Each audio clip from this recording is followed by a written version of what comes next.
Okay.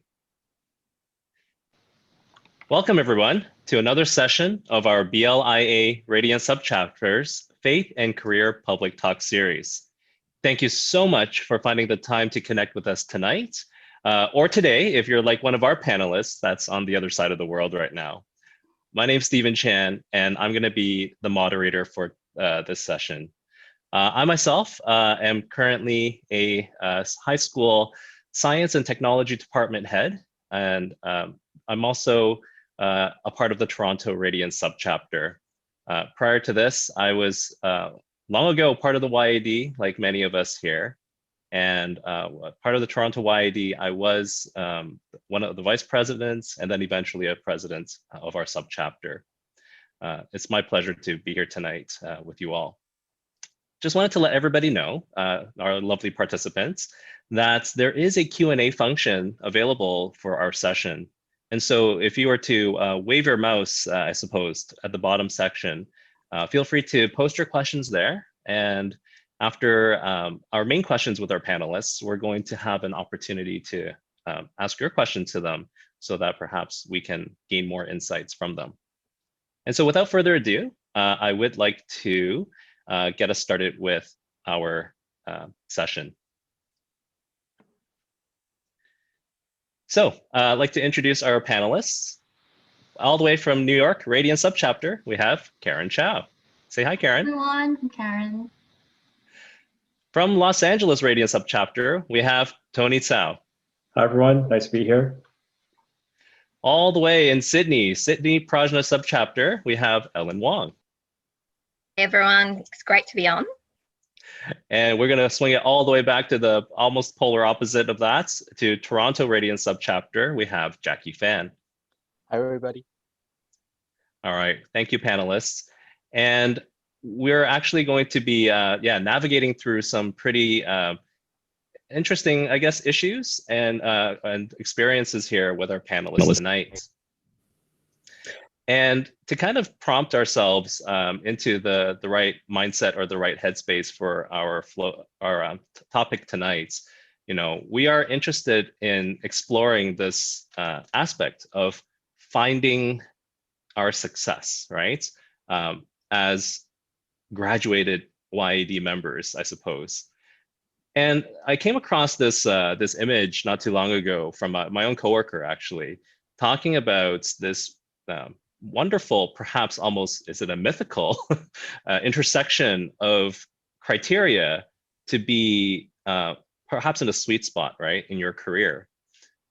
And those of our participants that are looking at this Venn diagram right now, you'll see that there's a circle that talks about what you love to do, what you love to learn. And then there's another circle where it's about stuff that you're good at. And then at the bottom, we have a circle that's about what you can be paid for, which is important too. I think we all want to be well compensated.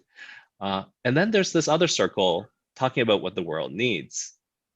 And so if you can find where you fit, right? Or something that allows you to intercept all four of these circles, then we touch upon this Japanese concept of ikigai, where you are able to be at that wonderful spot, I think, where not only are you doing what you love and you're good at it, but you're going to be well compensated for it, and it's going to help improve the world. And I think that's something that many of us aspire to, for something of a quote unquote dream job. And so, with finding your success, right, we have this amazing group of panelists from all these various Radiance subchapters, and they're going to be sharing their stories and experiences with us. Our hope tonight is that we're going to reach out to our younger YAD members that might be here right now, that are perhaps navigating, going through school and deciding just, are you on the right path? Are you on the right path to a dream job or a good future career? This might also be an opportunity for our participants that are also Radiance subchapter members like us to hear about how our fellow, Radiance members are succeeding in their own ways and navigating things, perhaps leading the lights for us with the learnings from the temple from before. And perhaps some of our participants tonight are here Perhaps you're already kind of looking towards the end of your career, but you might be able to hear some other ideas about how you might plan to utilize your time in the future. And perhaps we also have some venerables that might even be listening in on us right now that are in the audience. So greetings, venerables. And we hope that by listening to our panelists, you might even hear some insights about the lives of members that are of not the monastic nature, and maybe gain some insights on how to reach out to your members in your temple communities. So now that we've had a chance to get the introduction out of the way, I should also mention that towards the end, this is always a wonderful time, right? And it's very precious when we have an opportunity for temple members to gather together. There will be a photo session towards the end. So be on the lookout for that.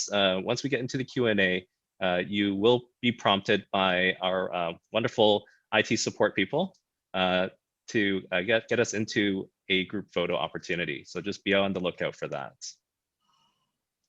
Okay, and with that being said, we're actually going to dive a little deeper into each of our panelists, their backgrounds, and what they're currently doing. And so, panelists, I guess the time for you to share a little bit about who you are and where you're coming from, right? And so we're going to hear about what your current job is, what are the things that you're currently doing, and then also your YAD experience. When did you join? What roles have you been involved in the past? And so, Karen, I'm going to start with you. So why don't you tell us a little bit about yourself? Yeah, hi everyone again. I'm Karen from New York, and I am currently working as a senior technology consultant at a software company that specializes in enterprise software that manages business operation and customer relationships. So my role specifically is providing support services to the company's C-suite executives. And I also oversee a team of technology specialists that provides services to our senior leadership team that's based in the Americas region. I joined YAD in 2004. My mom was a volunteer at the temple. And also several of my college classmates and friends were also part of YAD. So when I got the invitation to help out for one time, it just became a lifetime deal. And so my past duties include activities lead, public relations, and communication, and eventually vice president. And during the tenure there, we have fortunate enough to host the very first North American Regional Conference that was held in Deer Park. And also we helped start the White Elephant Executive Program as well. Thank you, Karen. And I mean, I wonder if our participants might even see themselves in some of these photos. When I see those with the New York subchapter, YAD members, brings back a lot of wonderful memories and meeting you guys too. And the White Elephant, developments, that was a huge game changer, I think, in terms of spurring on, very directed growth, right? In skills and things like that in our YAD members. Yes. So thank you, New York, for doing that. We have to thank Venerable for the opportunity. Oh, I can, yes, absolutely, without a doubt, a doubt. So next up, Tony, would you be able to tell us a little bit about what you're currently doing right now and your previous YAD experience? Sure, thanks, Stephen. Hi, everyone, Tony from LA. So I currently work as a strategy director for a software company. We do 3D design and engineering software. So my role really is looking at growth. We're looking at new business models, how do we get into new markets, acquisitions and partnerships, and really just finding initiatives that help the company create those opportunities. So I've been at my company for about 15 years now. It's been quite a long time, but I've had quite a few roles there, from engineering to services, operations, and now strategy. So happy to talk more about that later. As for YAD, like Karen, I joined in 2004. It's the South Bay YAD. For those of you who don't know, South Bay YAD is based in South Lake Temple in LA. So I was former president there. We had a lot of really great memories there, a lot of fun events. We always try to find ways to teach Buddhism in interesting ways, like through art, through kids camp, through different themes, through cooking. And so it was a great environment for everyone to learn and grow. And for me, a lot of the pictures that you see on screen right now, from conference, right? And everyone on this panel I met through conference. We're all still connected. Mm-hmm. It was kind of a great global family where, right now we've been connected for so long, right? It's kind of a very rare and great way to be part of that family. No, very true, Tony. I saw those Geneva photos there. That was, I mean, how often are you going to get an excuse to go to Switzerland or right, and all that stuff? And it's so true about being in the global family. I remember I was stranded in like Vancouver one time, and all I had to do was quickly message someone, and they came to pick me up from the airport and took me to the temple for lunch and all that stuff. It was it's like I know that wherever I went, like I would be okay as long as there was a branch of BLIA there. So anytime you guys swing by Toronto in the future, you got a home here too. So thank you for that, Tony. Looking forward to hearing more about your work and stuff later in the talk as well. All right, and next I would like to ask Ellen from Sydney to tell us a bit more about herself. So Ellen, what's your current job and career path, and what was your YAD experience before? Hi everyone, it's Ellen here again. So I currently work for one of the major cosmetic fragrance company, quite globally, they have over 35 iconic brands, and over these, I guess, past 3 years I've worked with them. I've worked across maybe nearly a third of these brands. So pretty much touch nearly a third of these brands, which is quite exciting for me, being in a marketing role. So and what I do in this particular role is basically anything that you see in, say, like a pharmacies, in a discount department stores, or even groceries, anything that a consumer would see in those channels would be something that I may have done. So they would be basically a touch point for us, for our brand to showcase our launches, ways to promote our product. So basically it's a great, for me, it's quite exciting because I quite enjoy all those areas of marketing. So that's what I've been involved with. In terms of YAD, I mean, let's see. I've been in YAD for quite a long time, so I haven't really left the temple environment. So I guess I could talk about that a little bit later as well. I've been going to the temple since the early 90s, when my mother actually forced me to go to temple. So I'm one of those. And for you. Yeah, well, but I obviously still willingly happy to go with her. And during the uni years, I guess, and not really forced, but encouraged by my sister when she was a Buddhist University of Sydney's, I think when she was a vice president, they had organized a camp at Nantian Temple. So I participated in that particular camp. And from then I pretty much, I guess, I fell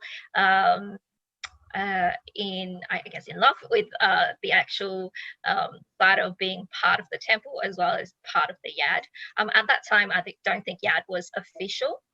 I think it only really started in 96 and 90, I think, yeah, late of 96. So I remember there was one summer I actually spent the whole month at Nantian Temple being a volunteer. So I think that really cemented my I guess experience and time where helping out as volunteers at the temple as well as part of the YAD and BLIA. So but over the years, I guess I'm going to name drop someone.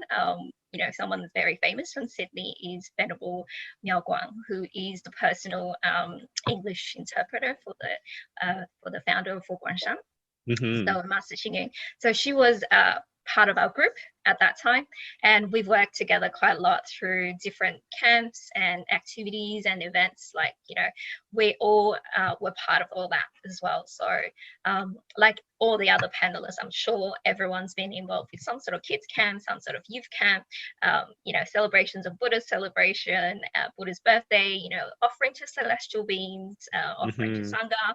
That's right. Dressing up like angels and all that. So yeah, definitely one of those photos was me, performing as well. So for sure. yeah, definitely have been quite not challenging, but I think quite an exciting time. Lots of experiences I have learned throughout those times. So yeah, I've really enjoyed every single one of those times, even though it could be challenging, which we can talk about it later. But sure, yeah. But there definitely have been experience to remember.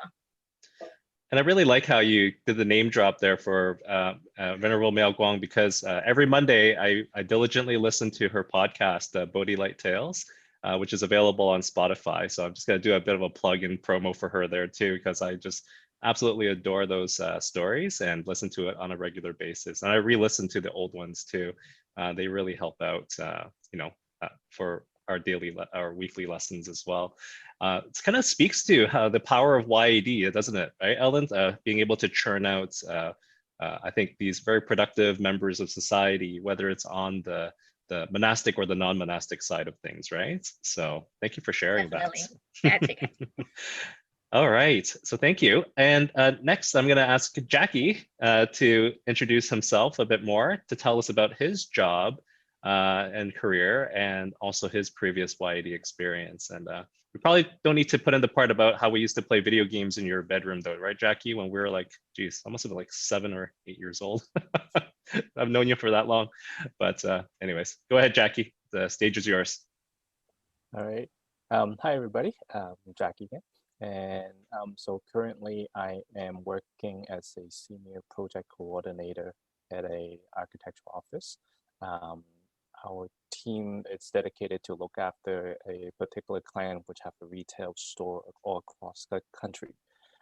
So we are looking after basically acting as their consultant and helping them to manage all their retail store project from design all the way to construction phase. So that's basically my architectural background. Started with a small company and then work my way through and where I am now. I first started the YAD. My experience was one day I went to a temple Chinese New Year event, and that was when the group came back from Malaysia, and they had a performance back then, and I got hooked by their energy. And I think it was the stomping performance, right, that's Jackie? Right. Yes, our stomp right. performance. Yeah, yep. That got me hooked with that group, and then I started officially joining the group back in 2002, and the LA conference, that was my first experience with the YAD. It was memorable, and I've been with the group since.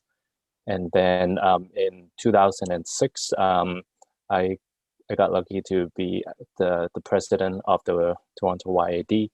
Oh my gosh. Yeah, and that was a time, and with me, Stephen and Jack at our Taiwan headquarters, the Main Shrine Temple. And at the same time, I also got introduced, well, not introduced, but in the YAD experience, that's where I met my wife, Gigi. And then in the next slide, I will show when we were at the headquarters and received a gift from Venerable Hui Chan. Yeah, so, and then, yeah, we have 3 little kids since then. It's amazing, and I think a bit of a plug for our future series, topics as well. I think there will be some about balancing family and work and all that stuff too. So 3 kids, I'm only at 2, so lots to be able to hear and share for that too, for our participants in the future. So thanks for that, Jackie. Thank you. And just to let everybody know as well, the 5 of us, we have been connected at conferences before too. So if we can share the screen here, it was the 2006 conference where we were all there at the same time.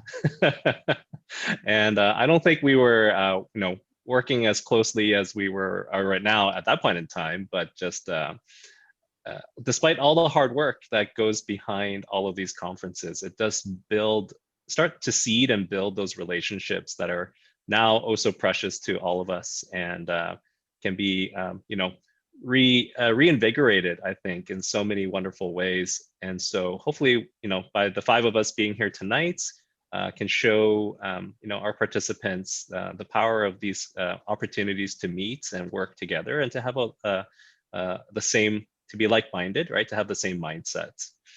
All right.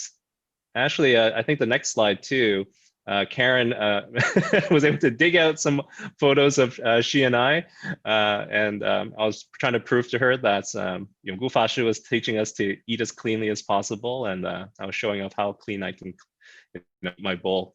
So you're trying to catch up to me there, Karen, but can't catch. We were busy. We were right? Really busy. Had to eat fast. Okay, so panelists, we're going to move on to our first kind of set of slightly more serious questions. Okay, and really this next segment for us folks is about finding our passion and kind of discovering our passion and leading it into a career, right? And so panelists, I'm going to be asking you, how did you come to discover your passion, whether it was through school or other life experiences? And how did this lead to the start of your career? Would you say that now that you are kind of in your dream job, your ideal job? All right. So with that kind of percolating in your heads, I'm going to kick it off by asking Ellen to share with us her experiences around finding your passion and being in your current job and career. Well, for me, I definitely didn't start off in marketing. So I remember back in high school, we had to choose subjects that we wanted to do so that we can pick what courses to pick in university. So at that time, I was really undecisive. So I followed my sister. She did a science, stream of subjects which included chemistry, physics, and maths. And I thought, oh well, lovely. I'll do the same. It makes a science teacher and me very happy to hear that, Ellen. Well, I'm sorry, I'm not going to go. I didn't take that path, unfortunately. Oh no! But in fact, I did go into chemical engineering at the start, but that just didn't eventuate. So, and at the same time, what happened was I was, quite involved with Temple and with YAD, and it really gave me some perspective. And because being involved with YAD, you do a lot of project management, and you get involved with all these different activities and events, and kind of gave me a different perspectives of what kind of what I want to do. And in some way, it gave me a time to think about whether the science or engineering was the right way for me. And unfortunately it wasn't, so I had to let that go, and took on that's when I kind of decided, well, I would try a business degree, because that was something that kind of interests me, because I wanted to potentially do marketing. So eventually I got into a business degree, and at the end I majored in finance and marketing. So, and I guess that's where my my passion for marketing has started, and it really I think it's through Temple, to be honest. So and I think through Temple, the Venerables always teach us that with every activities that you organize, you need to be there's certain ways and structures and processes, which I think it has been very useful in my ways of over the years when I work. When I find that during my job, I find that really useful, because I think, okay, well, how did I do it at the Temple? And then and then coming into work, I would try and use the same ways of mindset as well. So it really helped to kind of build that process. But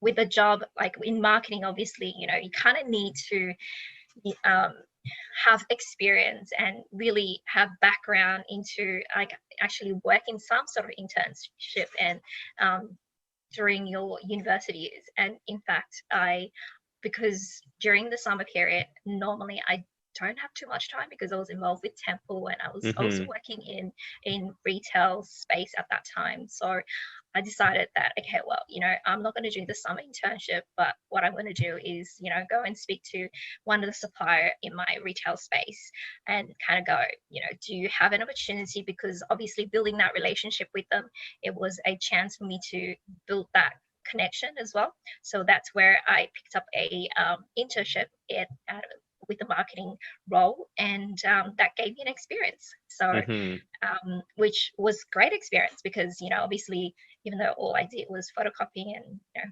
build a few models of things, but you know, still, it was an experience. For sure. At least I could say, okay, put down on my resume that says I did a you know, internship. So, which was great, but I think that's a very important point for any, you know, job seekers out there. I think, you know, make sure that you're always out there looking for opportunity as well for yourself. But from then on, I, you know, started my first role out of university in a franchise business, a bakery coffee franchise businesses. I think, you know, with that role itself, I've been there for nearly more than 11 years. So working from marketing assistant and intern coordinator into a executive. But, you know, throughout those 11 years, what has been kind of interesting, I guess important, is that, you know, all those project management skills that I had from YAD had really been helpful, and it was very transferable. So, you know, all those time management skills, you know, people management skills that we had to learn during YAD were all very transferable, and I think that was a great help.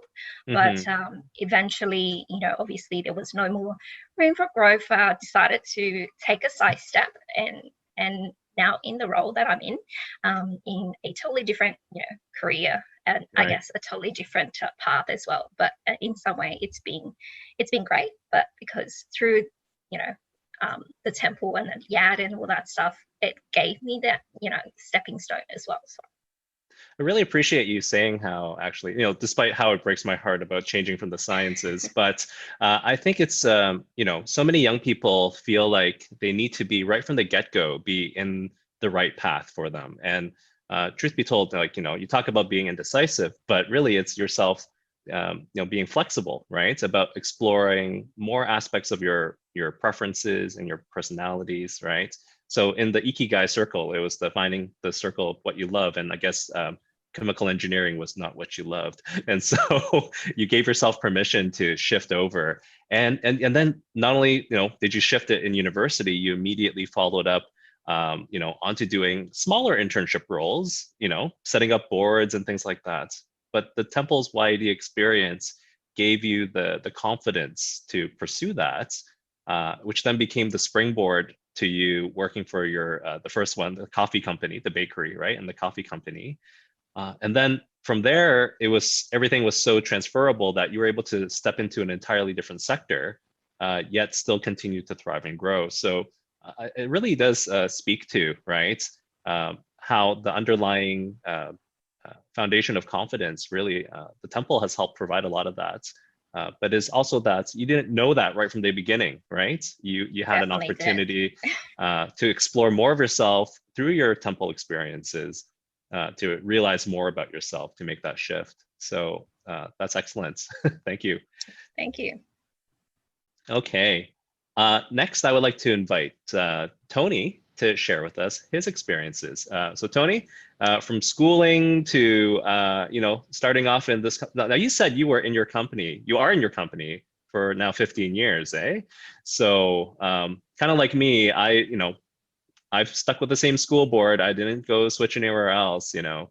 So I feel like you and I are similar or alike in that regard, you know, being we're definitely at the same company. As of now. A lifer, right? For now, yeah. For now. Gotcha. Okay, so tell us a bit about your journey and your story. Sure, yeah, you know, so as a kid, you know, I've always been excited about technology, whether it's robots or things that flew or drove, things that had buttons, gadgets, everything, right? But, you know, kind of over time, I was very interested in both the blend of business and technology and kind of how the two interplay with each other. So in college, and this will make you proud for the teacher in you, I did start in mechanical engineering. Yes, I got a degree that's in awesome. mechanical engineering. And soon after, I started working in the tech industry. But, you know, after a few years, engineering was great. And what the question I had for myself was, you know, what more is there? And how do I kind of build off engineering and bring in those elements of business that I wanted, right? So, the question was, what kind of function, I'm in the industry I want, but what kind of function do I want to pick? Is it marketing, sales, strategy, R&D? Like, what was that, right? So that was kind of the question I was asking myself for a long time. And then the second question was, okay, is there a passion I have that I could actually use to guide me, or maybe to use that to even create a new path for myself, right? So those are kind of real, swinging in my head. And of course, concurrently around that time, I was also involved with YAD, right? And what was interesting about YAD, I think it also helped me realize I really enjoy to be in creative environments with other people who are also working to make an impact or make a difference, right? For sure, kind of really kind of enforce that. I might have had that as a kid, but I think it brought that out. Right. And also along that way, along that path, I was taking classes, really trying to understand myself better, and taking, I went to business school, and that kind of helped formulate really my decision to kind of create my own path in the company, which eventually led to a strategy role, which kind of formalized it, right? Oh, interesting. Wow. So that's really kind of, taking that path and building something in the company, and then kind of being recognized for that, and then it becomes formal. So that's kind of the path I took, and that's why, I've been there for 15 years, right? Kind of all these different experiences. Right. But for me, looking back, I think two things that helped me in my journey was really that growth mindset and self-awareness, right? And what that means for me is, really being open to different types of experiences, whether you like them or not, because sometimes the ones you don't like still help you inform something that you might have not found otherwise, right? That's right. Like for example, if you're in like a services role, or maybe if you work in a restaurant, it's like high pressure, right? A lot of people are demanding things. There's deadlines. There's emotions involved. You may not like that, but looking back, you might look and say, hey, I actually like solving people's problems, or kind of teaching people culture through cuisine, or redecorating the restaurant. So there's stuff to find there, right? There's that perspective change. And with that, I think sometimes you can build a skill from those things you like, and eventually find a passion. So, my advice for myself is really, your path to passion, you can build that through a skill, right? Find a skill, build it, right? And, the flip side is, if you do build a skill and you find out it's not a passion, that's okay, right? Right. For example, you have a report you really don't like to do. It takes you 8 hours all the time, but now you have, it becomes 4 hours or 2 hours, right? Now you have 6 hours to go, go get boba, go do something else, go take a nap, or find something else more productive to do. So either way, it helps you out, right? And then the last point I wanted to make, I think that kind of helped me, was just being self-aware of why I like things or why I didn't like things. Right. And I really appreciate the Ikigai slide that you brought up, because I think it helps people visualize different aspects of their life that they may have a passion, or they may not. Right. And that's right. Yes. You start connecting your experiences from all your different parts of your life. And then it helps you find that, yeah, there is something here that I like. And once you're aware of that, you can start building off of it. Right. So that's sort of my way of looking at that.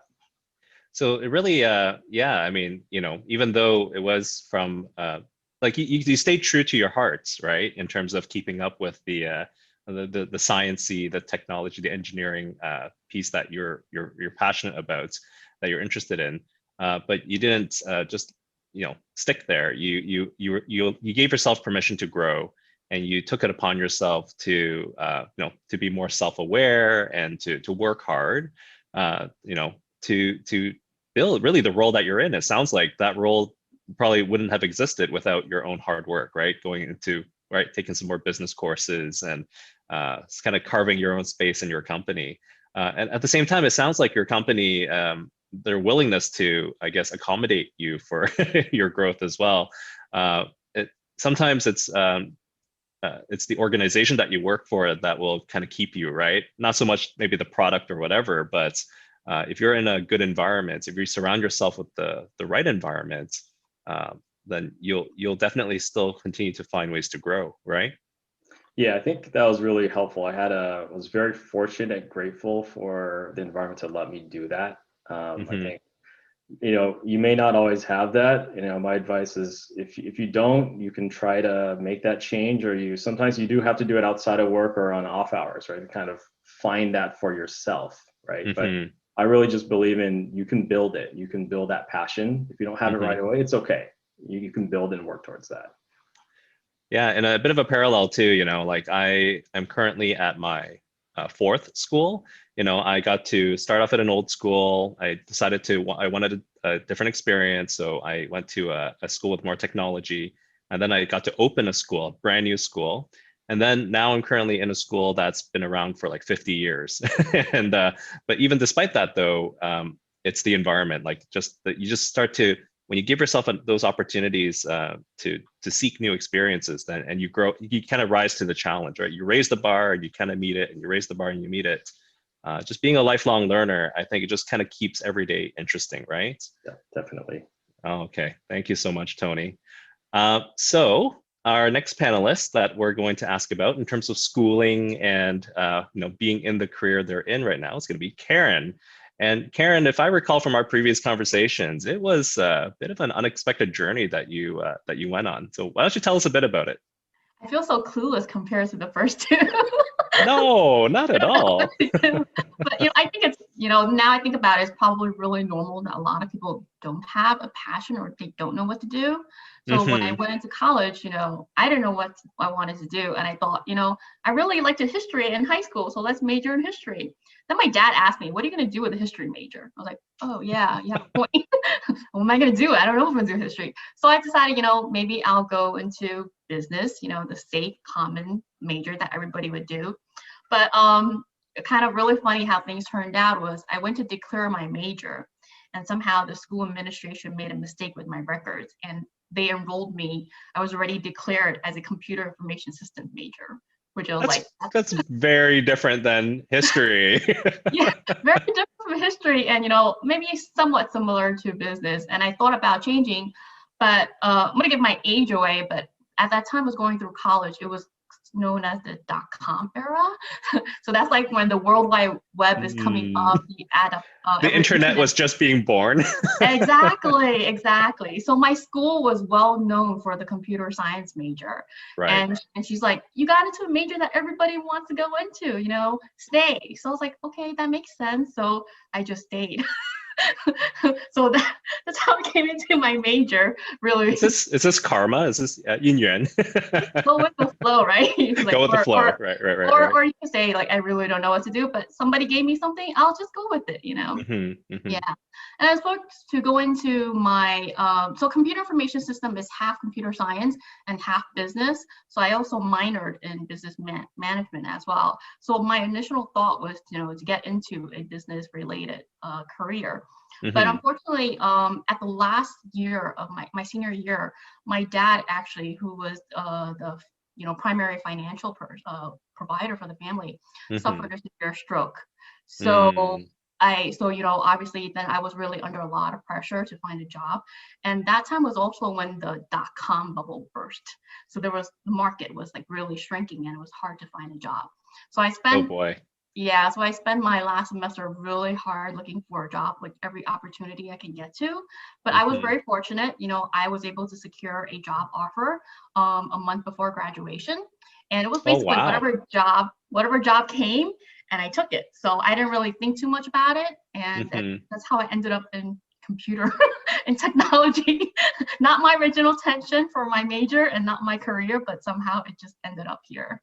Yeah, and it turns out now we're all technology dependent, Oh, that's true. We all are, right? Yeah. But I really like hearing how fearless you were in terms of, despite the challenges at home, that you just kind of went for it, right? And I mean, not just you, but so far from hearing from Ellen and Tony as well, it's like, wow, you guys are fearless.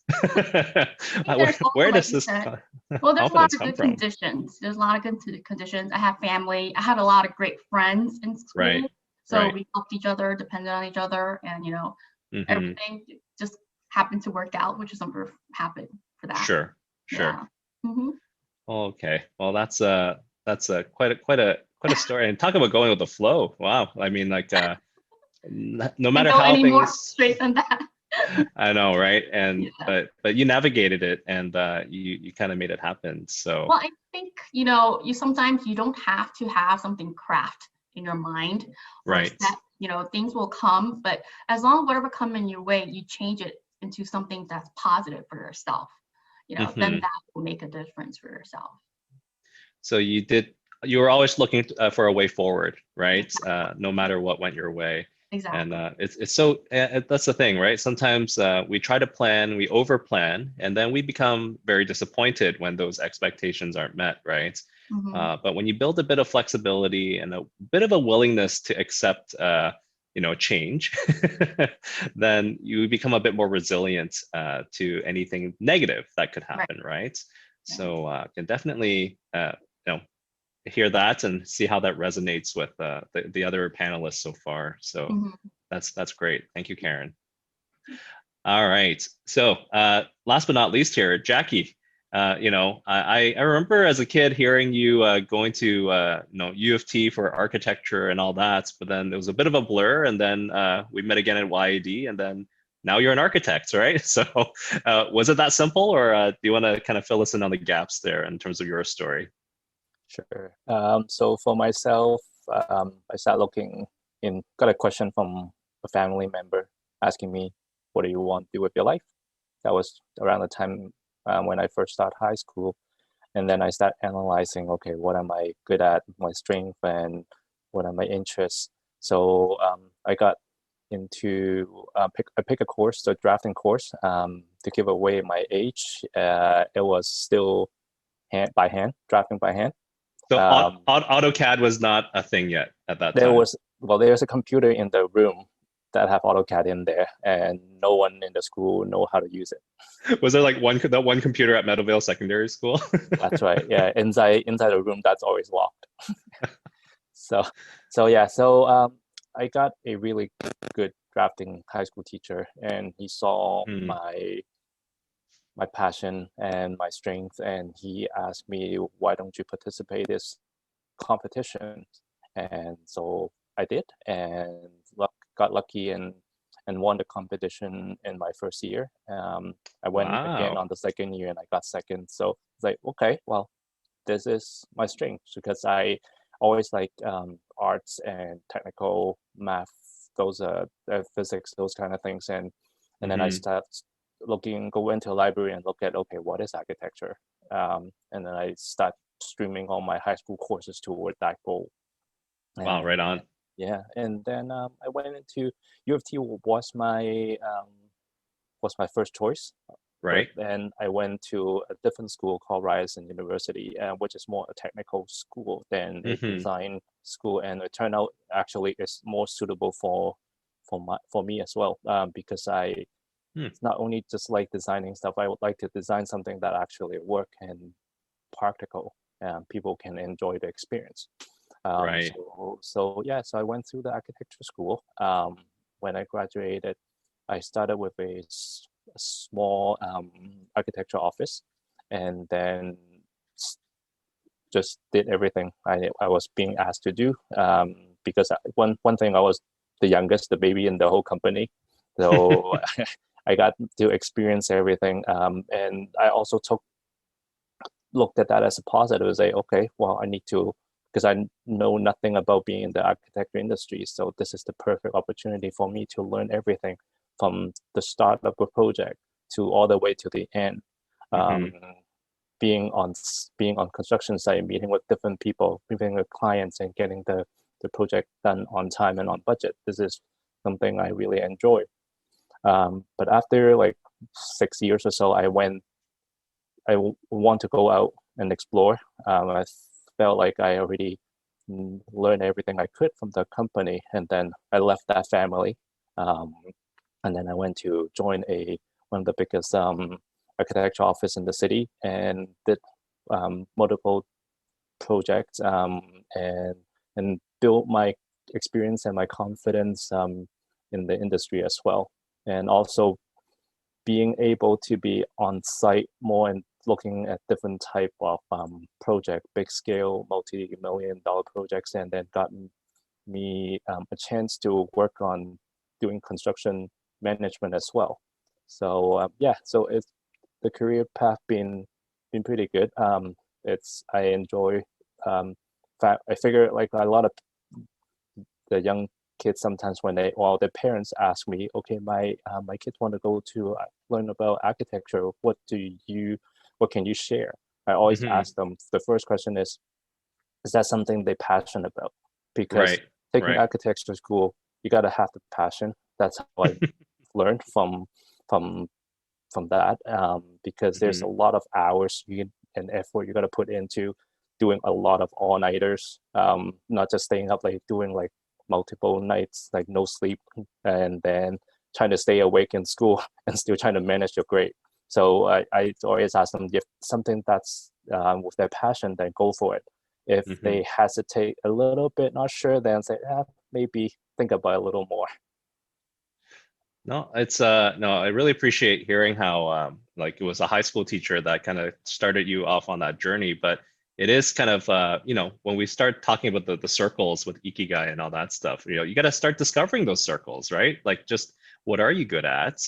What are you passionate about first? And then really after that, and there's this consistent theme of hard work from not just you, but all of our panelists, right? About really, once you kind of discover your passion, is that you put the hard work and grit into it to really grow and develop. But even though it could be hard work, we always take it with a smile, right? Take it with a positive attitude and really leverage it so that you can grow yourself to more than where you were before. And, with several of us, you guys went from small companies to bigger companies, or like, for Tony and I myself, like, even though we're in the same company, but it was still from one role to a different role, a role with more responsibilities, really. But we do it with no hesitation or very little fear, because we've had that foundation grow along the way. So definitely appreciate hearing that. And you also mentioned then that Ryerson was a better fit for you than U of T was, right? That's right. I mean, you hear it so often, don't you? Like, about kids wanting to go to schools with like the big names and all that stuff, but that may not necessarily be the key to your success, right? In fact, you would say that going to Ryerson was better for you because it kind of allowed you to hone in the skills that you were interested in, right? That's right. Yeah, because when I first started the job, I actually started doing drawings. I figured if I went to a design school, I might not be able to draw something that properly being built. So being in the more technical school, I learned everything about the constructions, how the wall put together, what's in there. So yeah, so that's actually worked out pretty good. Oh, that's great. And so I hope our participants are definitely hearing some of that. And from so far, with all of our panelists, been able to hear perhaps a little bit of something that connects to their personal journey so far. So with that being said, this kind of first segment of our chat so far has been talking about our roots, our starting points, right? Finding our passion and being able to leverage that with a good mix of hard work and willingness to say yes, right? I feel like that's also a Temple thing too, isn't it, right, guys? We always say yes to the opportunities, right? Yes. Yeah, I gotta love it. Sometimes my principal will come to me too, and she'll be like, "Stephen, I have a leadership opportunity for you." Oh, I know what that means. That's you want me to do something for you, but still, we take it with a smile, and we grow from those opportunities, right? And so with the kind of early part of our careers have been talked about now, the next chunk of questions I'm going to be asking our panelists is to hone in on a bit more of this midpoint of their career, which is to talk about changes and challenges in their journey so far. And so panelists, this is what I'm more or less going to be asking each of you. Just how did you plan to, or how did you choose to advance your career in your own way? Success, what we say is success, is it always a promotion? Is it always going to a bigger, fancier company? Or do you define success in a different way? And also, now that you've been in your sector, your industry for so many years, there's got to have been some challenges that have happened, right? And I wonder, has your learning in Buddhism, has your learnings from the temple been pivotal in helping you navigate through that? So a bit of a mouthful of questions there, but it'll all make sense, I think, once we hear from our panelists. And so I'd like to invite Tony first, actually, to respond to my questions for this section. So Tony, how are you choosing to advance your career? What do you think advancement means? And something challenging that's happened where the Buddhism has helped you out? Yeah, Stephen, I think the point you make about defining success for yourself in different ways, that's really important, right? I think, for me, I think if you're constantly learning and growing, you're on the right path, right? Advancing doesn't have to mean moving up. It could be moving up. It could be making more money. It doesn't have to be. It could be a different role. But I think really it's finding that fit to keep you growing is, for me, successful, right? If you can find that, then you're just kind of on that flow, right? But of course, that's I'm sure the panel people listening is okay. Yeah, that's like a long-term thing. What about something specific now? Is there any feedback and advice for kind of working in for the work environment, right? And for me, I think just be proactive, right? Make sure you stay proactive and be a student of your industry, your company. Know what those challenges are, and solve them for other people in your team. Solve them for yourself, right? I think what that does is it helps you remove those roadblocks for your group, and then you start to build credibility, right? That's where you get the experience, credibility, people trust you, and then you can, people will give you more projects later on, right? But you also build experience, right? And of course, what Jackie mentioned, you got to put in the work, right? You gotta grind, you got to put in the work. There's no way around that. But I think that understanding how to build the credibility is important.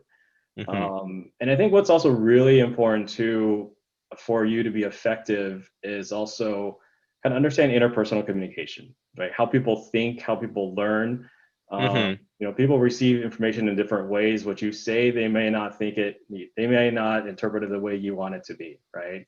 Right. And so especially in a workplace, you can't disconnect what you do from people. People's always a part of it. So finding a way to at least get an awareness of it. Everyone can always be better at it, but I think just getting an awareness of that can help you be more effective, right? So I think that's important. And then, connecting that to the Buddhism question you mentioned, a couple of things. I think change and impermanence is important. When I was looking at my path, my interest would change. The conditions, and if I was trying to go down one path, maybe that was different. I thought there was something there. But I think having that, you mentioned this earlier, if you have that adaptability and you build that resilience, you get that confidence to be, okay, whatever you throw at me, fine. It's going to change anyway. Okay, I'll keep working on it, no problem, right? Or not no problem. At least it gives you a sense of, okay, you might expect that going forward. Right. I think that was a really important point. And I think my last point really is the kind of empathy and compassion, right? When you're working with other people, a lot of times when you kind of express and show that with people on your team, it helps them understand that you're on their side, right? Sometimes it even helps people who you may think are competitive in some way, or you don't see eye to eye, kind of become your ally, right? So that kind of compassion and understand that perspective, I think really helps with working in teams and other people. And I mean, I like how you use the word harmonize, and I'm not just talking about the YAD song "Harmonize" here, which is still one of my favorite hits. Sing one for us, Stephen? I think you should sing it for us. It's been a while, but I was just thinking, like, you're talking about being aware of your coworkers, being aware of your teammates, right? Your work family, right? It's like it's really, I think some of us could call our colleagues at work our work fam, right? And we care about them. We learn to care about them through compassion and being compassionate and being able to get to know them authentically, right? Similarly to, I guess, how we get to meet people at the temple, right? It's we have developed this EI, or this EQ, this emotional intelligence here, so that we can better effectively work with people. And kind of like playing different keys on a keyboard, right? You want to make sure you strike the right chord. Everybody has different strengths and weaknesses, and so it sounds like you've been able to be sensitized to being in tune with that, and then still working on that. Yeah, I mean, it's always a moving target, isn't it, right? Sure. But I also appreciate you talking about the causes and conditions piece, right? Because although we tend to embrace change in more openly than people that are probably not Buddhist, but the other piece is that if you really have a goal, right? If you really want to set yourself off in the right direction, it ain't gonna happen without the right conditions. So you really need to create those conditions for yourself, right? Whether it's the way you work with people, whether it's your relationships with people around you that may grow you or perhaps be a potential point of conflict. Like we just need to make sure we, like the growing the plant analogy, right? We got to make sure we have all the right conditions for it to grow. So really appreciate you mentioning those pieces. Definitely brings out a lot of these ideas that we've picked up from the temple before too. Thank you. Ellen, I'm going to pick on you next. So, you know, you're kind of in your second company now, right? The cosmetics company and all that stuff. And yeah, I mean, you know, how are you planning on continuing to advance your career? Do you feel like, you know, having changed over to this company was an advancement, right? For you? And has it been all smooth, or have you used some Buddhism along the way too? I guess, you know, everything that we do in life, I guess it's a choice that we make for ourselves. I quite agree with what Tony said earlier. It's all about self-awareness, because at the end of the day, if you are not aware of what you're doing, you're not going to sort of make the right choice for yourself as well. So what I want to bring in is a quote from Master Xing, which I think really kind of relates to a lot of what we need to do if we want to sort of, I guess, in career path, in our daily lives, in anything. Is what he says is, don't blame others for your unhappiness, for everything is due to causes and condition and effects. So I think that is quite important, because at the end of the day, like, you know, I kind of want to sort of build on what Tony has said, because even in, you know, in my past, I guess, role that I was in the last company, just remembering some, you know, some of the actual points and events that have come up. Like, I know, you know, building from being a marketing assistant to a coordinator and executive role, those took quite a bit of time. Obviously, there are challenges in you know, stepping up in career, but I guess, you know, it is about finding that willingness to pick up that project that someone go, you know, can you do this project, and build on the skills, because in fact, saying yes is I guess of second nature, being YAD, because at the temple we're all sort of in some way trained to either say yes or yes. There's really no answers to it, because at the end of the day, the Venerables is really there to give you opportunities, because, you know, it's not about, you know, them wanting you to do the work, but it's actually their intention is to give you that opportunity so that you can learn to do something else that is different to what you have done in the past, and giving you that extra skills that you may not have. And I think sometimes that's where I'm quite grateful, because a lot of what I guess skill sets that I have picked up from the temples have been very much transferable into my roles, such as, you know, like I said earlier, project management. There's heaps of project management in marketings and you know, people management skills, and you just kind of have to learn how to deal with everyone.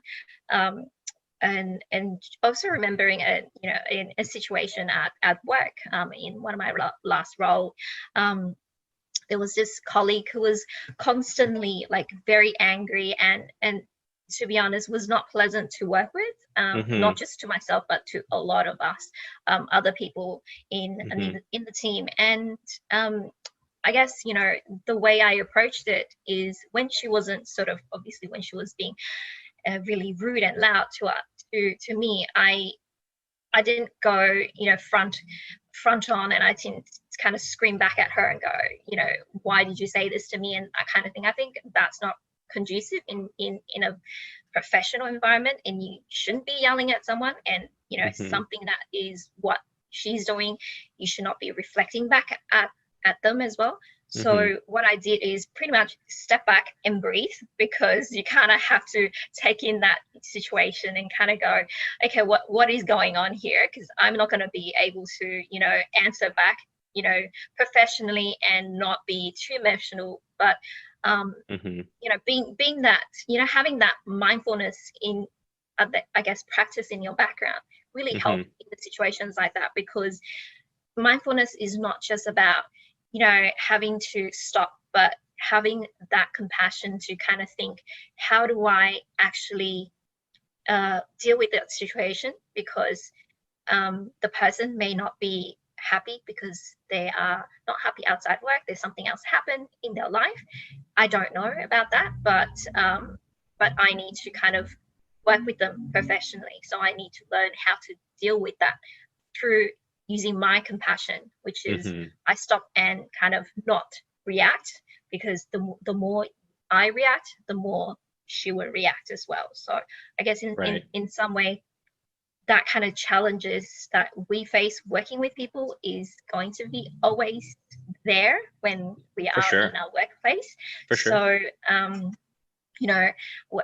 I guess the temple has really, gave me a lot of skill sets and I guess toolbox, and which built that and I guess become more resilient in that sense as well, because without that you can't really continue doing what you do in your everyday life, especially in your career, because you do need to not just do what you do daily, but think about, how do I continue to progress in what I do. But in my marketing role currently, even though I'm not in the top tier, not a marketing director or anything, but I'm happy where I am, because I have the temple that I all the activities I have done and the achievements that I've done at the temple level, that I kind of feel like something that I'm doing that is serving the community.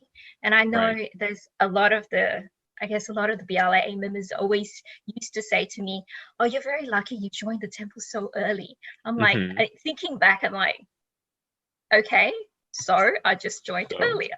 So it makes no sense. But now I see what they say, because, I get to learn how to serve the community earlier on. It's the reason why they join later is because they didn't have that opportunity and that causes and condition, nor did they have the actual environment to be able to do that as well. So, and they didn't, for them, it wasn't, they have to build their career, and, the family looked after the family, and now they have more chances and pretty much free time to do a lot of different things. But for us, it's, we can do both, I guess, have a working life as well as has a temple life, which gives us a good balance, because, you kind of can't just focus one thing. You need to have a balance of different things as well. So, and juggling different I guess a different task in the air is quite another project management skills. I think teaches you also where and how to actually do a lot of these things, because it builds your strength as well. So I think that's been kind of the important part of my learning through all these years. So, yeah. You mentioned a lot of great things there, Ellen. Something that you mentioned earlier on was talking about just giving yourself time. And I think so many people feel like not only do you have to succeed, but you have to succeed faster than others. For a while, I aspired to try to be one of the youngest people to get into, university, or to try to get into like med school or something like that. And it's funny how we kind of artificially set these constraints on ourselves. But when you allow yourself the right amount of time to grow, yes, some people might be going off to higher positions or whatever faster than me, but hey, this is our own personal journey, right? Why rush into it? go get into it. You'll know when you're ready for it, right? You'll just have that confidence to know when you're ready for that change or you're ready for something else. So I really appreciated hearing that early on in your responses. The other part too, when you're talking about the conflict resolution and the mindful, and that ability to go through those restorative practices, that we through a lens of compassion, we can actually step back and just be like, okay, it's almost like how would Venerable or somebody, right, kind of calmly guide this conversation?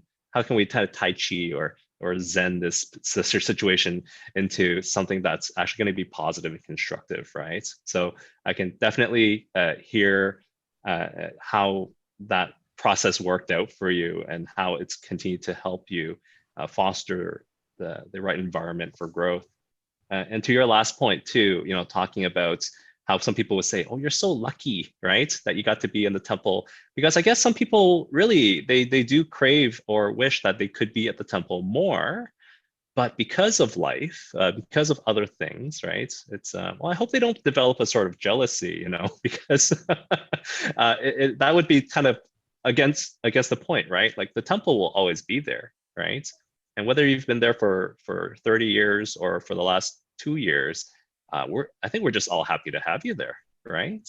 Exactly. And so you go when you can, and you try to make the most of it when you can, right? But I don't think there is a need to be jealous, right, about how some of us have been in there since before the .com or all that stuff. It's or before the internet was invented. So no, thank you. I really appreciate the messaging you had there, Ellen.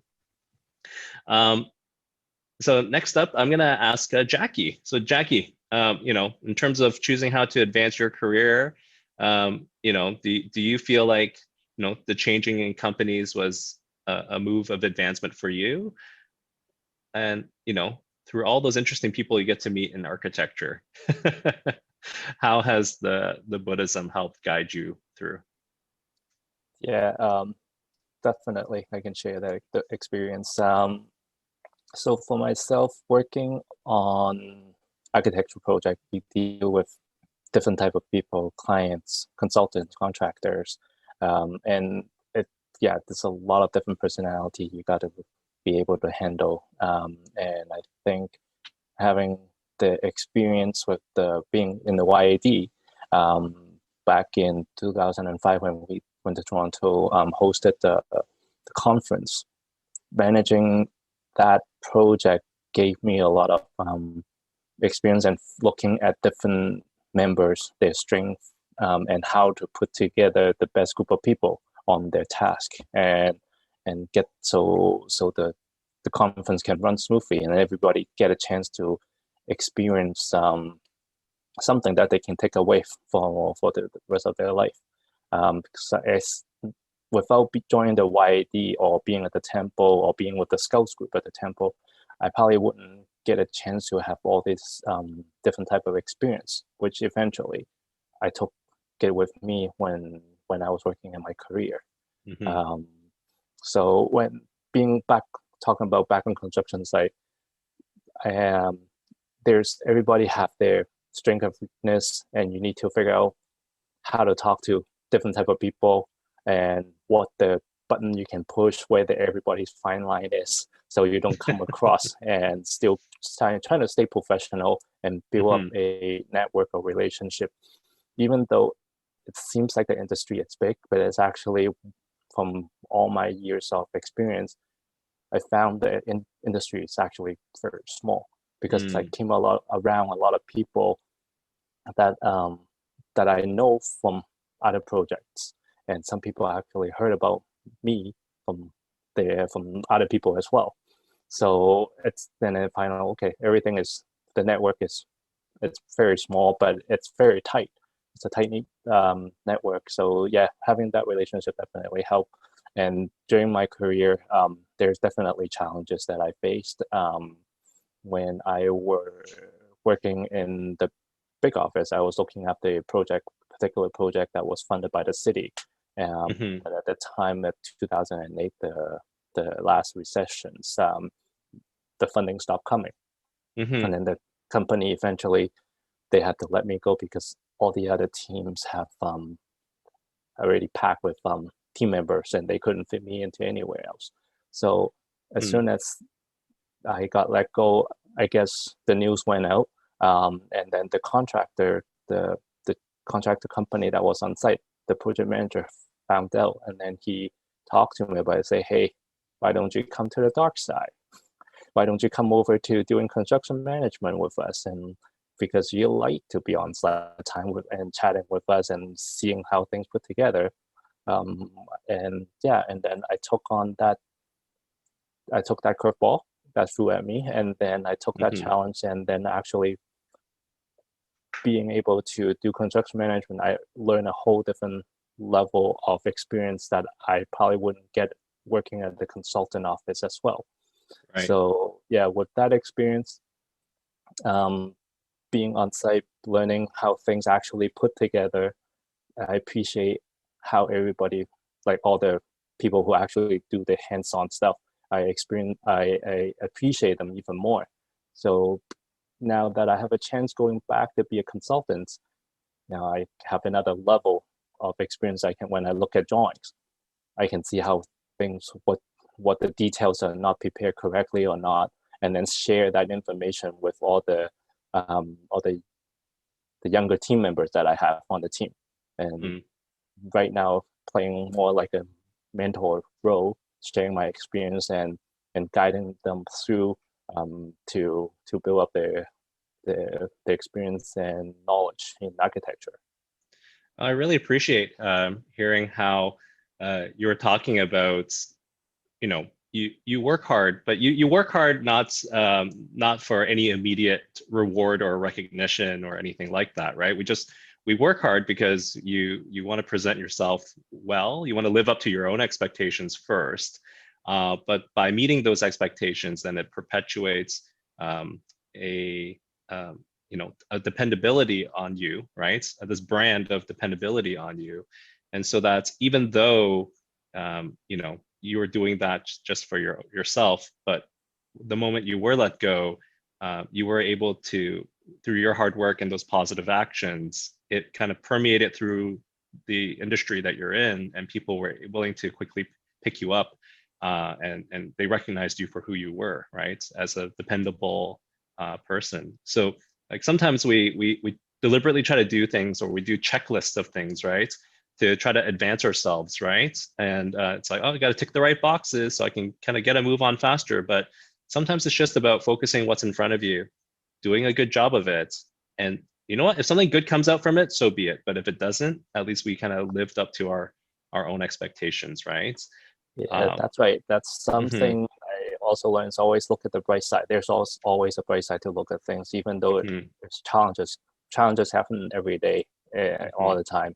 You're just always trying to pick the bright side to look at things and then move on and take everything as an experience.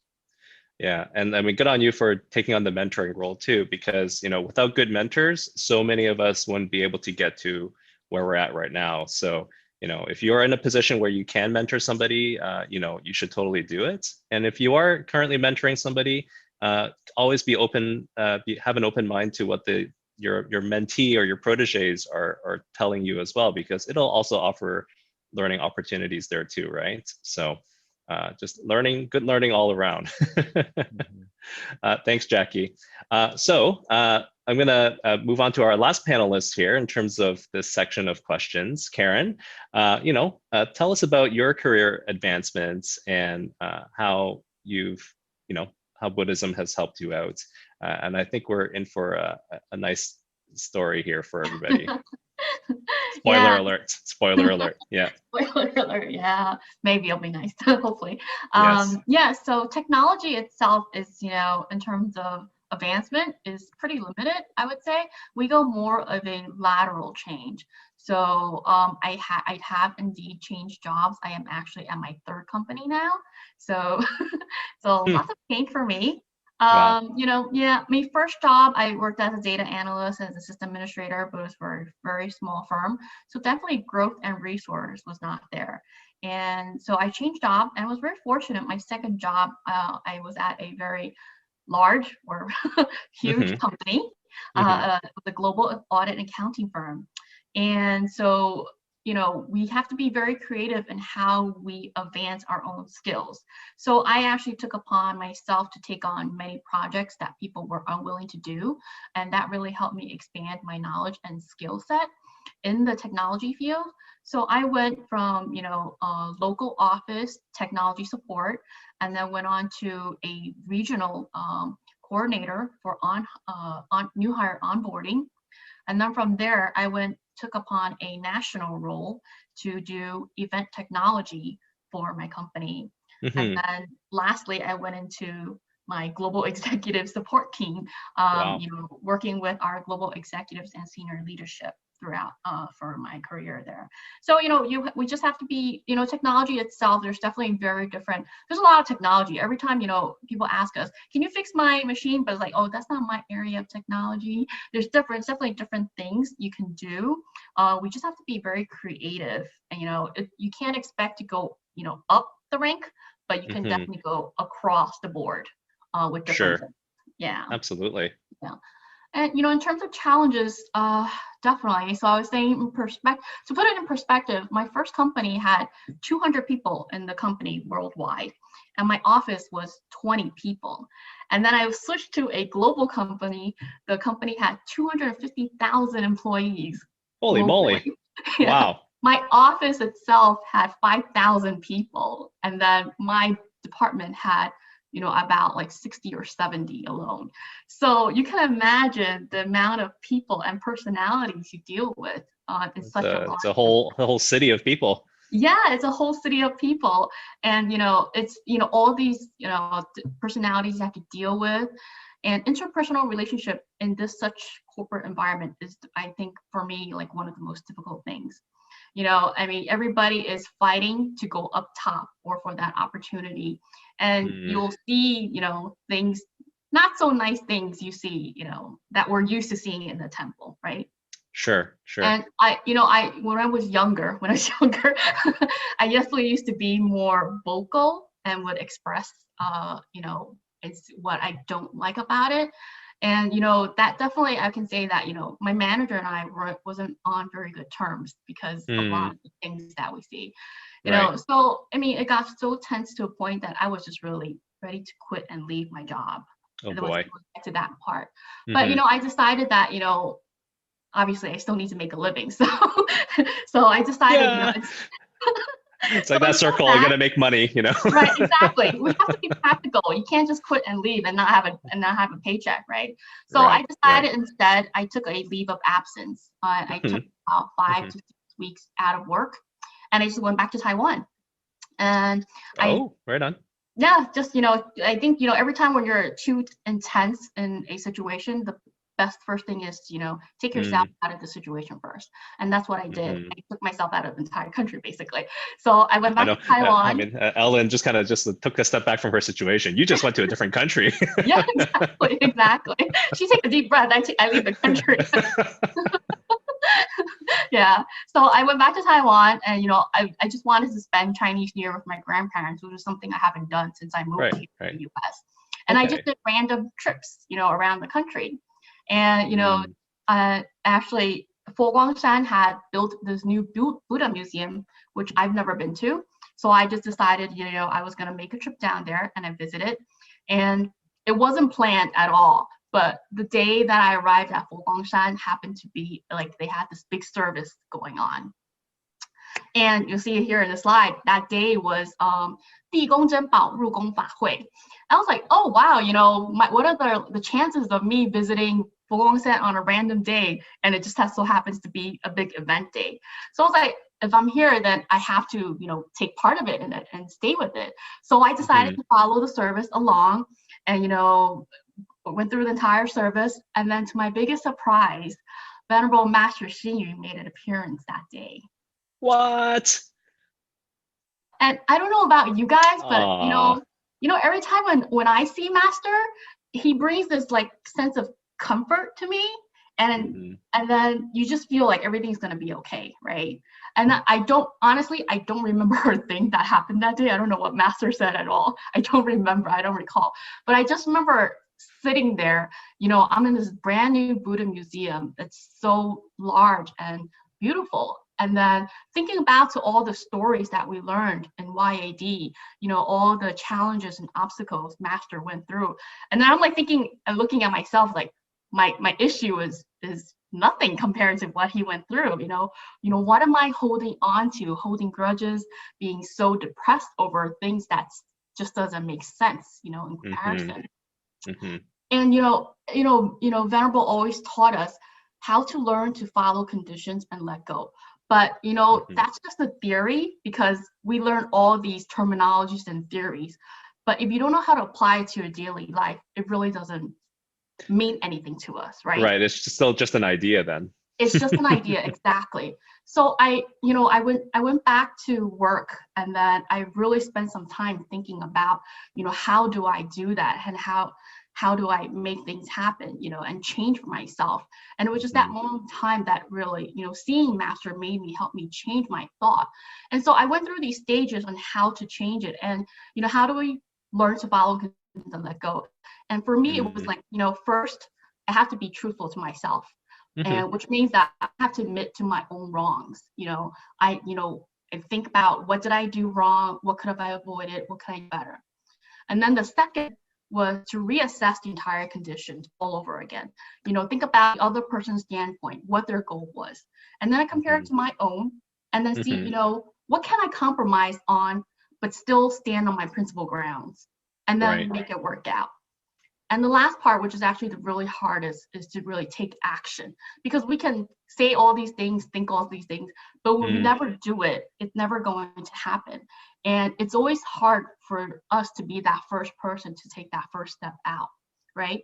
For sure. So I forced myself to do the first outreach, to do the first step, out, and change myself. And but as time goes on, it really made a difference. And I think, after that point was really the turning point in my career. And after that, that's when I went on to my national role and my global roles in the company there. Yeah. Well, that's amazing. That's, I know you talked about compromise, right? But like, really, it's not about ignoring or diminishing any part of yourself. No, you're still, you have your principles, you have your beliefs, but if anything, your willingness to work with your colleagues and your manager at that point, it wasn't so much a compromise of diminishing yourself. It was a compromise in that you grew yourself. You grew yourself to be a more capable, better version of yourself, so that you could get through those type of challenging situations. And then you got to go into the national role and all that stuff, right? So clearly the visit to see Dasha was the it was a good turning point for me, I also, before we kind of segue to our next chunk of the talk, is that you gave yourself permission to step back. Sometimes you really do need to, when you're finding yourself stuck, you just need to take a step back and rediscover yourself, right? And sometimes people will take a sabbatical, sometimes people will take a leave of absence, and it's like you take a step back so you can leap forward, right? So sometimes we need that in our careers, right, to be able to allow us to move forward. So I think it was okay for you to leave the country for that, for sure, Karen. Yes, you came back, and you came back better. You came back stronger. So it was all worth it. So I am being mindful of the time, folks, and we started a wee bit late because we were waiting for some more participants to come in. But to kind of round off our talk, guys, and I'm going to lump it in with, I see in the Q&A here that our lovely Jenny has asked a couple of questions for us. And her questions are about, how do you feel when you guys come back to BLIA, and you get to see former YAD. So like, we're seeing each other here right now, right? We've all kind of, I grew a beard, and, everybody else looks the same though, I think. But, so how is it like that now that we are reconnecting with each other as a Radiance subchapter? And I think that kind of ties in with the closing kind of portion of our chat, is that, we are kind of in our prime time of our careers now. How might we leverage our skills and abilities to improve the BLIA perhaps, right? Or the organization, or how, now that we are seeing each other and reconnecting with each other, how important or how manageable is it to stay connected in this way? And so, maybe a minute or two comments from each of our panelists on your parting thoughts about this. How can we still kind of stay connected to the temple and with each other? So Ellen, how about you? Why don't we start with you? I was hoping you weren't going to ask me first, but thank you. I've always sort of been around the temple. I haven't really left. So for me, I guess it's being sort of more connected to what is going on out there and seeing how temple can be more relevant to everyone else. So I guess, for me, it's trying to see, for example, my passion is with food, from working in the actual bakery and coffee sort of franchise. I used to, I still do. I take a lot of food photography. So when I go out, nice. I take a lot of Instagram photos and stuff. So, like for me, it's sharing these kind of knowledge, and even like going to like fruit markets and stuff like that. When we have like Buddhist birthday celebrations, sure, I would always give them suggestions on, how to, this is how other events do this, and maybe there's ways for us to improve things. For example, in the past, we haven't really sort of taken on board the whole environmental sort of friendly containers, but towards the past few years, we've kind of jump on board of that, and they were very, obviously very happy. It's not just through myself, but it's through many people who've made that suggestions as well. So I guess just helping them finding, like, I guess, where are the eyes and the years of what is going on out there. Sometimes they don't see it all, or they don't get to visit the I guess what you call the outside world so much, and we can come back and report what we can sort of see, and the different sort of challenges and different things and mindsets of people, and how I can actually share that and pass that back into the BLIA's organization, as well as not just us locally, but something a bit more internationally. I know in a few years ago we started back here in Sydney, the Be Kind, Be Vejo sort of project, where we encourage people to look at doing, eating more vegetarian food, just telling them the impact of it as well. And I believe a couple of years back, that got represented at the BLIA conference, and I believe that's the birth of Veggie Plan A for BLIA as well. So I think doing little things like that are what we can do to support and to make us as a Buddhist organization more relevant out there. And these are, once again, skill sets that you can take on in your role and showcase being part of this project. And as a college students or university students, you can pretty much say tell people what you've done, and these are like volunteering skills that are so transferable. And it's all cyclical, the temple has kind of given us a jump start on things, and then we can feed it back and provide opportunities for others and ourselves to kind of keep the ball kind of rolling in a positive direction. So thank you, Ellen, for that. Tony, any kind of final remarks about just what's it like to have been able to reconnect with our fellow YAD members, and kind of how you kind of foresee yourself keeping connected in the future? Yeah, so as we've seen on this talk today, we've all got something from Temple, from YAD. We all have different experiences that we can bring back, and I think I resonate with your point about it's cyclical, right? And also to answer Jenny's question, when we see, I think, I don't know if I speak for everyone, but when I see everyone on the panel, I just feel instantly familiar with you guys, even though we haven't connected in years, right? So, there's a strong bond, there's a strong connection there that I think is special that we can take away. And so, I think it's good that we kind of give back, kind of connecting with what Ellen has said, kind of being the eyes and ears of what's kind of outside and helping Temple connect with the younger generation or kind of navigating different kind of current events, right? I think that's something that we can all use our experience to bring back. Awesome. Thank you, Tony.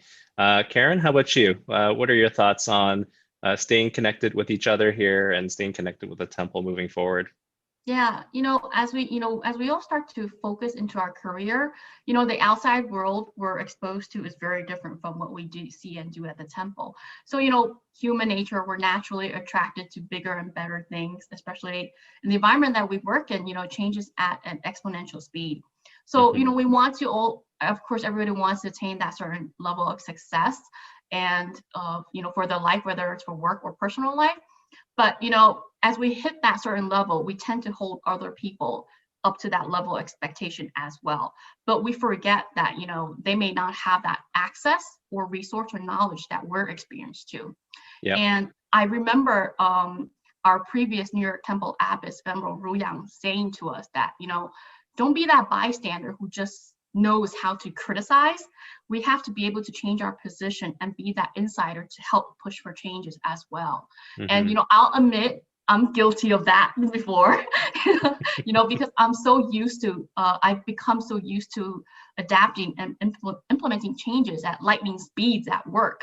And then when we come back to temple, it's like a very, very slow steering process that you may not be patient or you're no longer used to being. So, but I think this pandemic has really pushed forward a lot of changes and concepts, and it shows a need for the people of our generation to step up, to help with modernization, localization, digital transformation, whatever you call it, all these different things, right? Sure. I mean, we all give credit to Temple and YAD for helping us build our soft skills and, developing us into the character that we are today. But we should do more than just give Temple credit, This pandemic has really redefined remote work, as we all know, for the world. And I'm sure Temple sees it as well. And I'm sure they also see there's a lot of new possibilities for Dharma propagation as well. So Absolutely. I think all of us can find different ways, creative ways to help contribute as well to it. Thank you.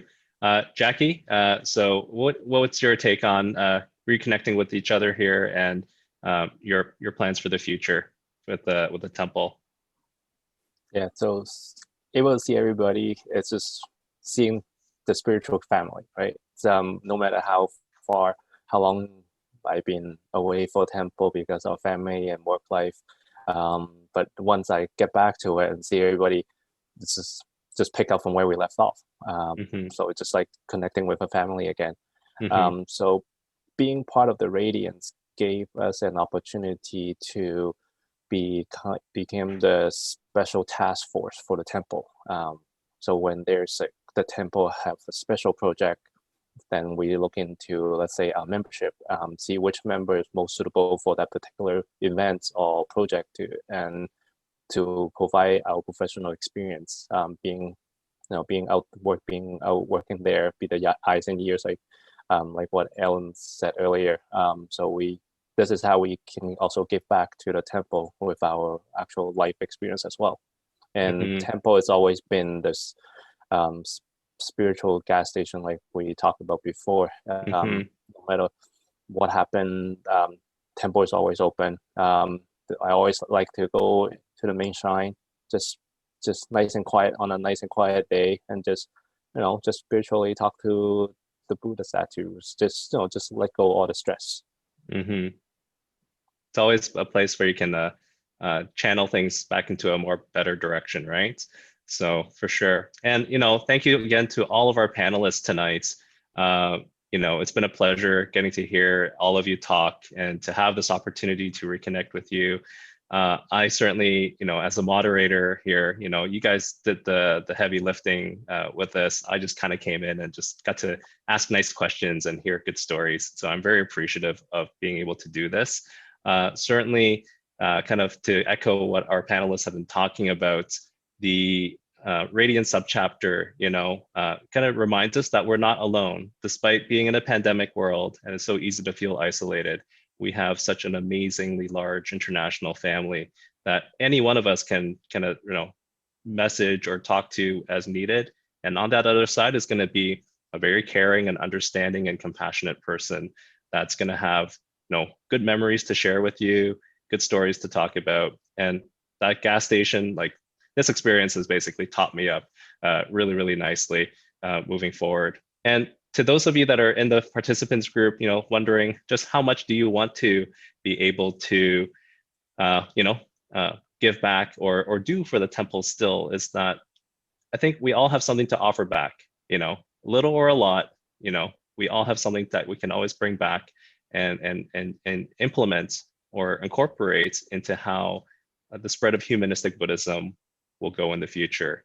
And so, there was just another quick question here from our Q&A about talking about how faith has played a role in us having a successful career. I think it's safe to say that, through all of those learning opportunities, through all those journeys and those relationships that we've built at the temple, from the YAD days to now the Radiance Subchapter, it's definitely been giving you the confidence to be able to carry yourself forward and to spread positivity everywhere. And certainly as a classroom teacher, I try to take a bit of the temple that has always been a part of me, and I try to spread it elsewhere, make other places just as great as the temple is. So thank you very much, everybody. That kind of leads us to the end of our session. We're going to be doing our Q&A, the photo session. And so I believe we're going to be getting ready for photos. Our IT people will be inviting our participants into the panelist group section, I believe. And so this will just take a minute. And once we're all set up, we're going to have a group photo to kind of commemorate this wonderful evening together, or afternoon if you're living where Ellen is living. And participants, thank you so much for finding the time to join us. I hope you were able to hear something or some things that resonated well with you, and that it was time well spent for you. So Janice or Andy, I guess just gonna wait for your cue here in terms of setting us up.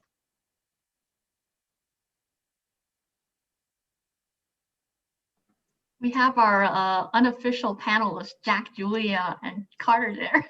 So cute. Oh, I didn't even get a chance to see the gallery view here, so maybe I'll do that myself. Oh my gosh, look at all these wonderful people. Hi, everybody.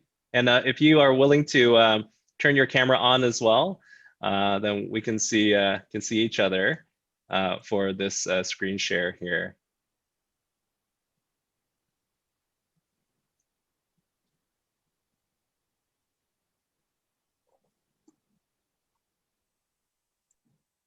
Yeah, we're good. Did you get a chance to, I think some people are still turning on their cameras. Do you want to try another one, Janice?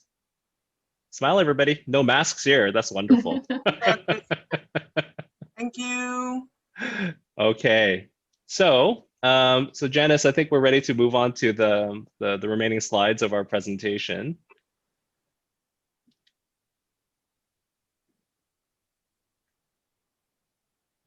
Okay. So Janice, do you want to get us to the last slideshow part?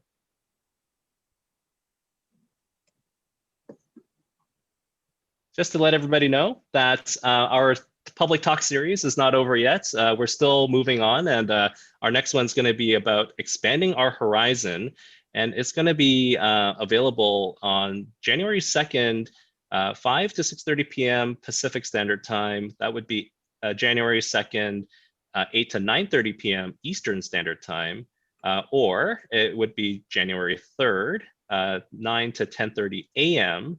CST. Is that Central Standard Time? I'm not quite sure. Taiwan and Malaysia time. So that's Taiwan and Malaysia. So all of our Asian friends from Asia over there. And yeah, this is gonna, if you look at our panelists, we've got people from Taipei, from Malaysia, from the US, from Montreal, and these are our white elephant, right?